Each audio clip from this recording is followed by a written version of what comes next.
Ever since the pandemic started, some people have been complaining of experiencing things like brain fog, exhaustion, or difficulty sleeping. What if you could snap out of it just by listening to a certain type of sound like this? We already know that certain forms of light, like lasers or UV rays, can be used for medical purposes. But recently, another type of energy, sound, is proving to be useful in healing people. In this video, we're going to meet Joy Jacinto, a former BPO executive turned sound healer. She went all the way to Nepal to study under a Swami to learn how to use Tibetan singing bowls. Towards the end of the video, she is going to give us a 3-minute preview of what it is that she does for people. And as you listen to the way that she plays those Tibetan singing bowls, try to be aware and mindful of what's happening to your mood and to your body. It will put you in an almost meditative state. So let's watch this.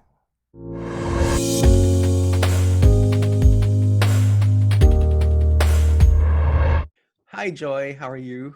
Hey, RV. Thanks so much for having me on your channel. I'm really excited to get to interview you because there are a lot of people who have tried healing methodologies like maybe acupuncture. Some people have tried reiki, but not a lot of people have ever heard of sound healing. So I was wondering if you could tell us, like, what is it about? Sound healing is a form of therapy. And the way that I was trained on, there are two ways that I normally go about it. One is to kind of like increase the energy levels. For example, someone who is kind of feeling low energy or kind of feeling down, kind of just increase and balance out the energy and increase their energy levels. And the other way is for someone who needs to find a little peace, a little bit more calm and relaxation. So there's also a method for that. It's based on, just like what you mentioned, Reiki, right? So I'm also a Reiki practitioner. Now, what a Reiki practitioner does is just channel the universal life force into the person that you are, well, healing. And it technically works on energy. This one, since I'll be playing the singing bowls, these Tibetan singing bowls, it'll be based on sound and the vibrations that you get from the bowls being played. So, Joy, you mentioned that these are Tibetan bowls. So, are you saying that these bowls are from Tibet? It was the Tibetan monks who were using these bowls as a form of therapy and just really for their prayers and during their meditation. And some readings say that they use the Tibetan bowls and these, the vibrations of these bowls when they play them to move things. So I read about something like that. It can be quite powerful. And then it's been passed on from several teachers, and the teachers, they kind of had their own style. So I was trained in Kathmandu, Nepal, and my teacher is Swami Chaitanya Krishna. So if he's, he might be watching right now. I was trained by him through the Mandala Yoga Studio, also in Nepal. But yes, the history is true. They're called Tibetan sound healing bowls. The ones that you see here, so the ones, these are 7 bowls. Normally that's like the regular or normal kind of set. Each bowl is hand hammered, right? So if you notice, it's not like uniformed, the shape and then the surfaces. So it's hand hammered and each of them are made out of 7 different metals. And then each bowl will have a specific note and will resonate to a specific chakra or energy center in the body. So that's why normally, or usually, your sound healers will have at least like 7, at least from the way I was taught, at least 7, because there are 7 major energy centers in the body. One bowl will resonate with one specific chakra or energy center. Now, if you see, I have smaller bowls here. So these ones are, I consider them like kind of supplementary, right? So they sound differently because these ones are machine made. So they're smoother and then definitely more uniform. So they're machine made. These ones are hand hammered. They're a little bit higher pitched. I just use that to add also into the mix, especially when I have a big group and they want to have like a sound healing for like an hour or an hour and a half. So it'll just be nice to have different tones, different sounds, different notes. Very interesting. I was wondering, Joy, like what are some of the physical ailments or complaints that people have that they are interested in having you heal for them? Foggy brains, can't sleep, they feel they're overthinking, can't relax, or yeah, just some feeling of weakness, a general feeling of weakness, or just, something is off. Yeah. But they can't necessarily pinpoint. And then they're like, yeah, I tried, taking pills or whatever. I tried exercising. Why not? Why not try some healing? It might work for me. So I know that some people are adventurous and they probably will try absolutely anything. And I think I'm one of them because I have seen you do this. But there are probably a lot of people who need to understand the logic before they would even think about doing something like this. So I was wondering, Joy, for those who are a little bit more rational and left brained, like Yeah. how exactly does sound get to heal someone of something like fogginess or restlessness or inability to sleep? Great question. Thanks for asking that. What we have is a physical body, right? Literally flesh and bone and blood and things that you can really feel. Things are your body. It's physically tangible, right? Now, outside of that, there is what we call the energy body or the biofield. I forget who was the scientist that coined that in the 1980s, but there's this biofield, which is also part of your physical body. And it's something that you technically, it's not tangible, but it's energetic. There are instances wherein you're feeling some aches or some pains, and then you go to a medical professional, and then all the tests are done, and then sometimes your doctor will say, you're fine, your blood tests are fine, everything, your x-rays and everything, you're fine, right? It's probably just stress. It's probably just something, overthinking in your mind, right? The mental thing. And I think it's particularly prevalent now in the time of the pandemic, right? Mental health, right? We all know that mental health is the number one, steadily rising in the Philippines. Last that I read, based on the article by Inquirer.net, it was like we were 3 million people at least have admitted to having mental health conditions. And that is severely underrated and underscored because it's just the people who are reporting and calling up the mental health centers and saying that they have a mental health issue or need help. What about those people that are not aware of it? And what about those people that don't, reach out? So going back to, when your medical doctor says that it might be stress, it might be something mental. Again, I'm not saying, don't go to your medical professional, right? That's not what I'm advocating. What I'm advocating is that there doesn't really seem to be a test to determine that, okay, what you're feeling, the aches and pains that you're feeling, why you can't sleep, it's because of stress or it's because of, something energetic, something happening in your biofield, right? So we have to remember that the biofield is also part of your physical body, but there's really no test to say that, oh, it's not your physical body, it's your biofield. I know I've been in that situation where, again, everything's fine. The doctors say your tests are good. So, baka stress lang yan. Or, and what doctors are actually now starting to say is that yoga lang yan, right? Because they know that yoga releases stress. Mm. Or, pray, because prayer, right? When you lift up your concerns to a higher being other than yourself, it relieves stress. Mm. And most people say that stress is, yeah, a cause for body aches and pains, and we know this. I'm a certified meditation teacher as well, and I've studied in my certifications with WHITESPACE Wellness Studio. We've been educated on the neuroscience of meditation.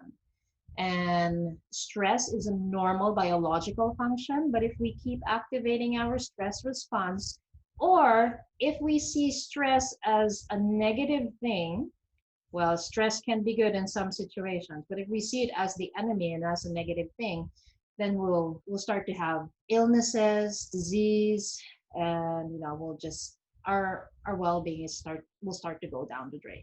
Just to add, with again with sound healing, because it works on the biofield, because sound again is something that is, well, it's something that we hear, something that we feel, and something that we resonate in terms of vibration. That's what the bowls do when they're playing.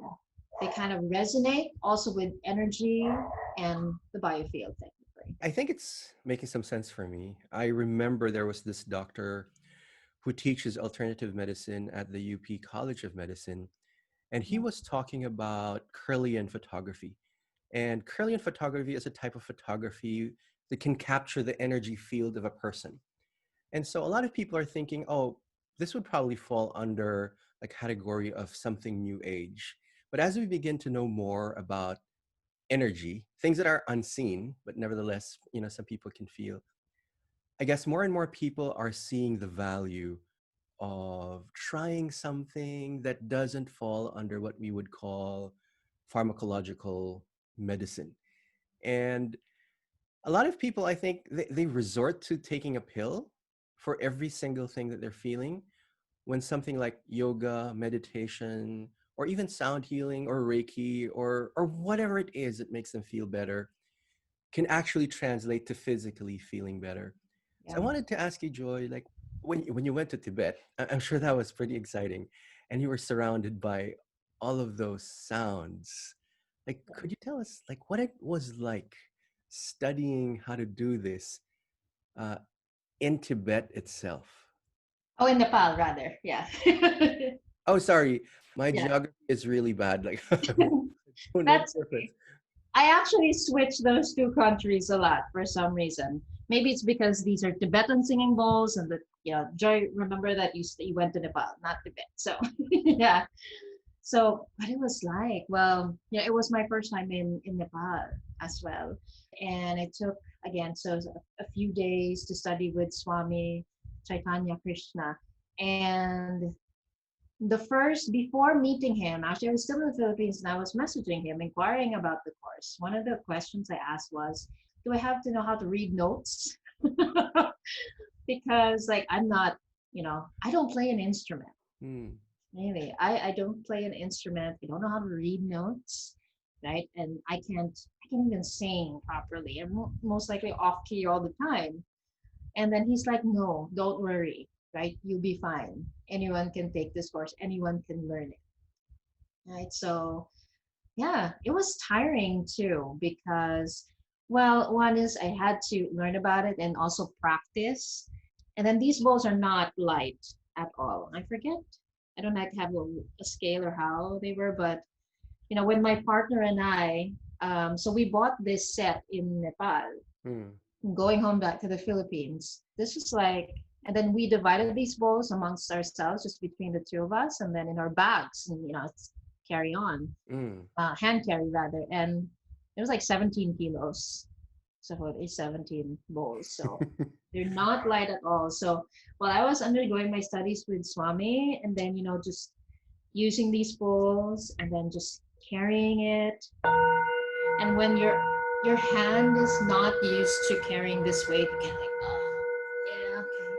And then when you have to learn the techniques as well, so it took a little bit of time. It was tiring. There were times that I was frustrated, but going back to my purpose of just being able to learn such a beautiful, beautiful art, I consider it an art and a healing practice, and the opportunity to share this to a lot of people, that helped me finish the course.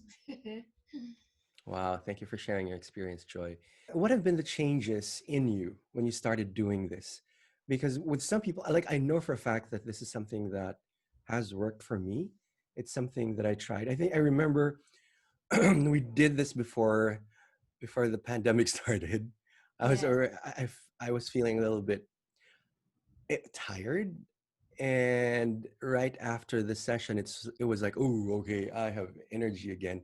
So, what is it like for someone who's constantly daily immersed in sounds like that? Think you and I follow each other on Instagram, right? So there was a time that I posted kind of like my daily sound. There was like a 7 day sound healing and a meditation practice. Being able to play a specific bowl for a specific day, because aside from each bowl resonating with one energy center, it also resonates to a specific day of the week. So it, I would say it fluctuates, because one is, just because I am a healer myself doesn't mean that I am wise and everything is fine and everything is zen in my life, because I Mm. have these bowls and I use them every day, right? On the contrary, right? I'm still a human being that, can be burdened by life's daily joys and struggles, right? And it's a challenge that all people, whether they're healers or not, go through. But yes, the bowls definitely bring me to a certain level of awareness. And it's a tool that is very useful for me, especially if I'm going to share this practice with other people, then definitely kind of like, my energy centers, my biofield has to be, not screwed up. I see. Yeah. And I know that there are people who are already familiar with the word chakra. Of course, the Indians would call it chakra and not the Americanized version of chakra. Yeah. And I was watching this cartoon series, The Avatar, Yeah. and they really talked about the chakras. And you mentioned that there are seven bowls to correspond to the seven chakras. Could you maybe tell us something about each of those bowls? Yeah, so there are seven major energy centers, but in actuality, and how the Hindus studied it, there are actually 108. Therefore, the number 108, that's why it's significant. There are 108 energy centers, but the major ones, just seven. So I guess it's easier to remember. So this one is for the root chakra, or your Muladhara. And then this one resonates with your Swadhistana. I hope my Sanskrit is correct. This is your sacral chakra. This one resonates to your solar plexus, your Manipura. This one resonates with your heart chakra, Anahata. This one with your throat, Vishuddha. This one to your third eye, Anya. And this one is the last one, your crown chakra, Sahasrara. Right? So again, each bowl will have a different sound. Now, when I have like a group or a private sound healing session, right? Normally, I don't go into this much detail, but I say, okay, this is what you'll experience. You just lie down. And actually, if you feel like moving or ever, make yourself comfortable. You have a pillow under your head. If you want to wear a blanket, have a blanket. Make yourself as comfortable as possible, right? And then I play the sound healing bowls. And then after the session, I give them like 5 minutes, kind of like in yoga, we call it the shavasana. We're just in stillness. That's just for the body, because it can be quite powerful and to some people overwhelming. And then after that, they usually have questions, or they say like, there was one sound that just really ticked me off. And there was just one sound, or I felt like crying. I've had people who cried Hmm. during my sound healing sessions. I've heard someone say, yeah, whenever you play that sound, I don't know what that is, but I'd get scared. In a group session, it's kind of, it'll be difficult to target. Like in a group session of 7 to 8 people, right? Or anything more than one person in a group sound healing session. It'll be difficult to target and say, oh, this is what you need to, that's why you felt that way, because that was this bowl, right? And you need to work on this energy center. But if it's a one-to-one session, it's just one person undergoing the sound therapy, and that's really the highly recommended way. Hmm. If it's just one person, the bowls are actually going to be around your body. And then me as a healer, I'm going to really be observant to how your body reacts to the sounds when a specific bowl is played. And what often happens is, like, I visually see the body like maybe twitching. And then when I ask them later on after the sessions, like, no, I wasn't moving at all. Hmm. Hmm. So again, it's the physical body and the biofield, right? So and the energy body.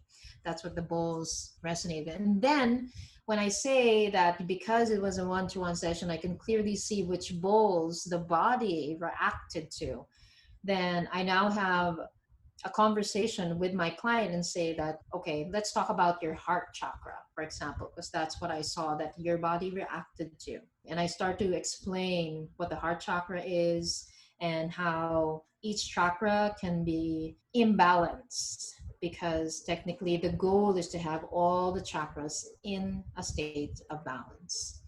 Just to be clear, right, when a chakra is not imbalanced, it can be either depleted or in excess. So, for example, there are physical and emotional manifestations to that. So, for example, for your anahata, your heart chakra, it'll be imbalanced if, for example, you give too much of yourself, you give love, but you do not have self love for yourself. Like you would do everything for your family members and your friends, and feel that, yeah, I'll just do this. But when it comes to saying to yourself and providing self-love and saying, just even saying to yourself, I love you, that is super difficult for you, right? Then you need something that you need to work on. So, Joy, a while ago, you mentioned that you do Reiki healing. You're also a meditation teacher, and now you're doing, sound healing. So, out of all of those things that you do, like I was wondering which one is your favorite, if there is such a thing, and maybe what are the benefits of trying on all these things that other people are missing out on? Well, I don't think I have a favorite. It's because there are times that I feel that I don't want to play my bowls. There are times that, oh, let's not do yoga. There are times like, oh, let's not do Reiki, let's not meditate today. Right. So I consider all the things that I do and I have acquired as kind of like my toolbox, so to speak. Like, you just use the tools that you need when you have a specific problem to solve or a thing that you need to do. When I was certified for yoga, again with WHITESPACE Wellness Studio, there were some discussions in yoga about, energy and meditation and everything. And then me, I was like, yep, okay. Like, things just like, okay. Or, I wasn't even considering energy work. I wasn't even considering meditation, everything during my yoga teacher training. But, that was over the course of 2 months. But as the weeks went by and as I learned more about the practice, I got more in touch with my body and the practice of yoga. And then, there was an opening for first batch of meditation teachers. I'm like, they kind of melt into each other, complement each other so well. Because again, the practice of yoga is a movement meditation, right? And what if there is a way for people who don't like to move, but they do want to get in touch, or they want to be more self-aware, then meditation is the way to go. I found that beautiful because again, there's so many different ways to meditate, and I got so interested in the neuroscience, the cognitive neuroscience behind meditation, and how that over the last 5 years, big companies like Google, Facebook, Nike, right, are doing meditation for their employees. I'm like, okay. And me coming from a background of 14 years in the BPO and the KPO industry, like I've never had that, right? In meditation. Now these big successful companies are starting to use that. And I'm starting to understand why. A practice, yoga and meditation, a practice has been around for thousands of years, right? It's only very recently now, in the last 5 or 10 years, gaining ground in our modern world. This works, guys. Whatever the Buddha said and all those ancient masters said, they were espousing, it works. And guess what? It's free. You don't need to buy anything, right? Especially for meditation. I know with yoga people, you have your yoga mats and stuff. I know I have several, but for meditation, it's free. It's you don't need anything. You can even do it naked. Now, Reiki, how I got into that was after my meditation teacher training. So now, after discovering about the capability and the potential of the mind, now I also got interested in the energy work. It's like, okay, like meditation, that's not at all physical. That's all here, right? Very mental. very, again, nothing tangible. People started talking about Reiki, people that in my circle, right? Yoga people, my teachers, people who I respect.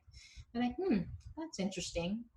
Okay, like I wasn't even planning on becoming a healer. I just, okay, let's figure it out because I like learning about stuff and learning new stuff. And like, yeah, okay, why not? Sounds interesting. Let's do it. Yeah, and then after that, then sound healing, another form of energy. So there's really starting to discover there's really this thing about energy, and it's not all woo woo, right? It's not all, ooh, you're gonna float and elevate, but there's a purpose, there's a benefit, and there's science behind all these things that I teach. And I find that again beneficial to humanity, beneficial to myself, and beautiful. So you mentioned that word joy, that woo woo. Yeah. And I wanted to let everyone know that I knew Joy way back when she was in the corporate world. She actually headed a huge training team for one of the country's largest BPOs. And ever since she was probably in her early 20s, I already sensed that she was someone who had a strong sense of authority. And I had no doubt in my mind that someday she was going to be heading a huge team in the corporate world. But all of a sudden, like in a strange twist of fate, you found yourself in a completely different world where, metrics and hiring people and training them day in and day out just completely disappeared from your life. And what replaced that, well, I suppose it's still training people, but training them in something like yoga or meditation. So I was wondering, Joy, what caused you, or what was that thing that happened that triggered all of this interest in something which is not corporate at all? Thank you for thinking about that when I was like 20 and crazy, 20 something and crazy. One of the things that you said to me and to other people, to my teammates, is that I will never forget. And I still tell my people now. So I also work in university. I have teachers under me now. This is one thing I also tell them is that, the job that you have now will take care of the next one. I think that's how I ended up coming to, remembering that phrase, what you do, how you take care of your job now, or your job now will take care of the next one.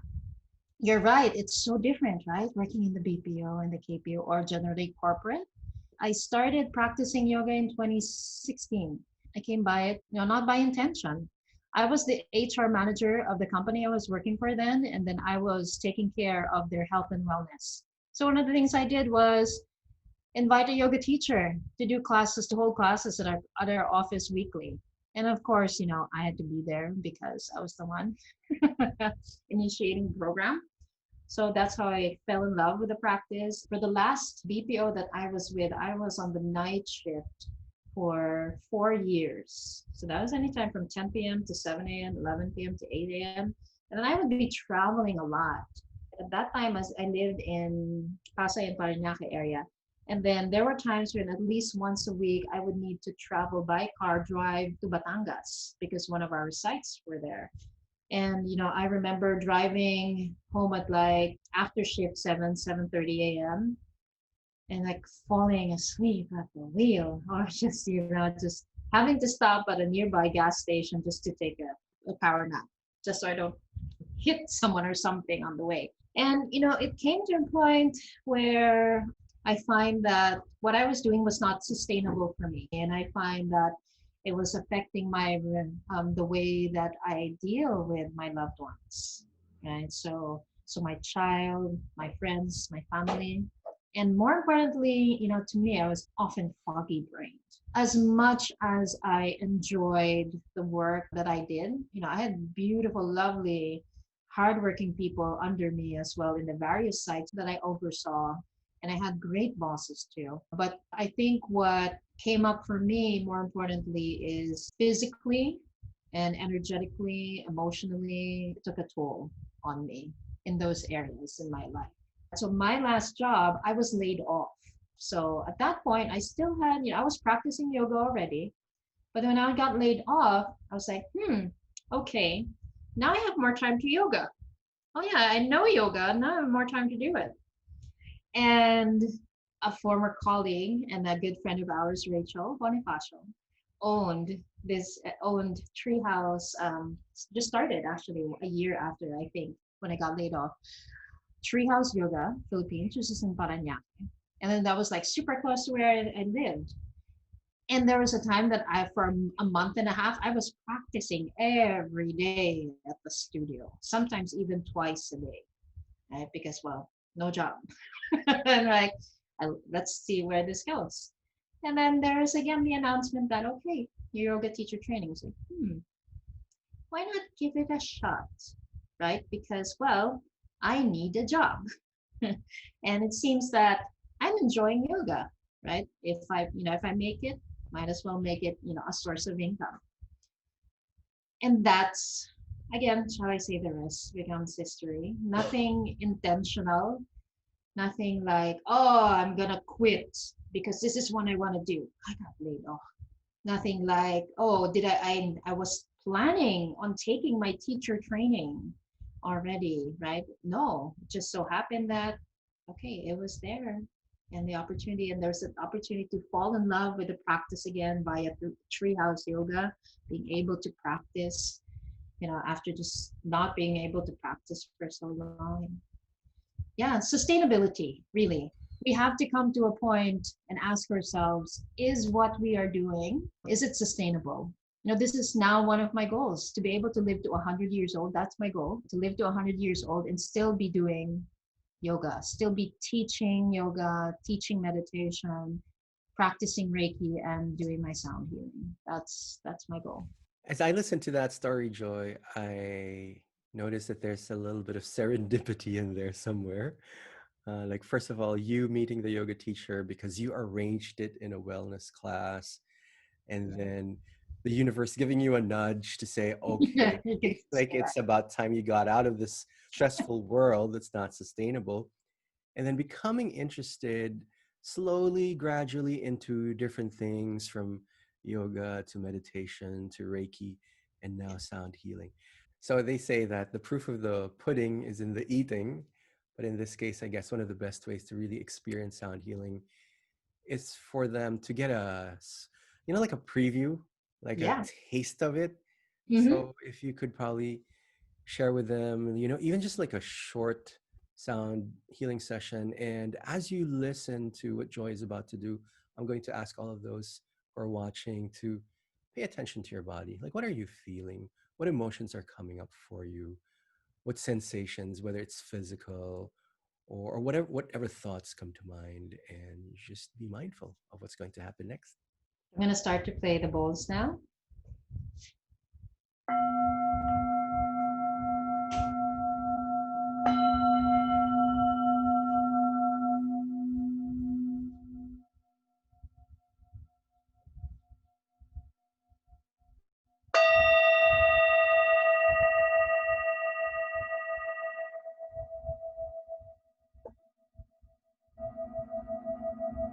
You can as well, should you get distracted, just focus on your breathing.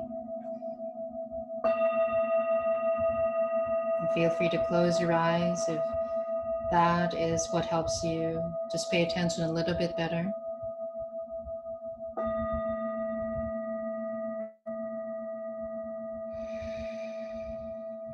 Long and deep breaths.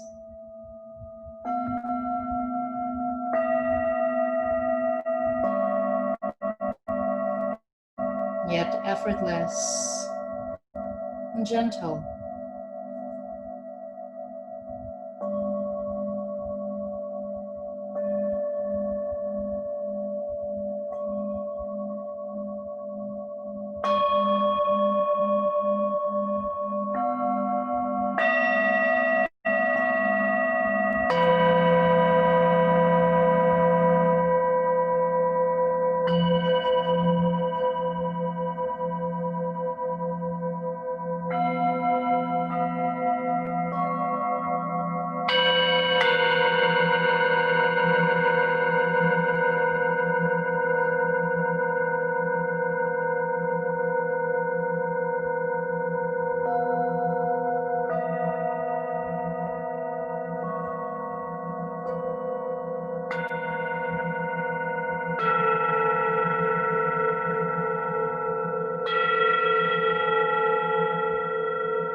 Take a deep breath in through the nose and open the mouth. Exhale through the mouth.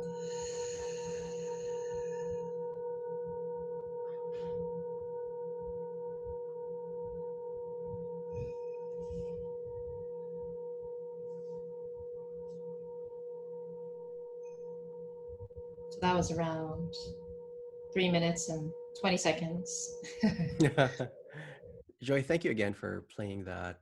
So, Joy, for the people who are interested in trying it out, like how do they get in touch with you? Well, the easiest way is through my Instagram. So that'll be joy_in3D. So JOY_IN3, and then D. Yeah, that's really the easiest way. They can message me. Yeah, I also have a YouTube channel by the same name. So it's Joy Jacinto. Or my email is joyin3d, no underscore, joyin3d@gmail.com. So, Joy, I remember you said that this can be done for just one person. It could be done for a group of people, although that might be a little bit difficult considering they might have different complaints or aches or whatever it is that they're feeling. Yep. And I suppose there are sessions where people are just foggy and sleepy. And there could be sessions where people are really suffering from something really horrible.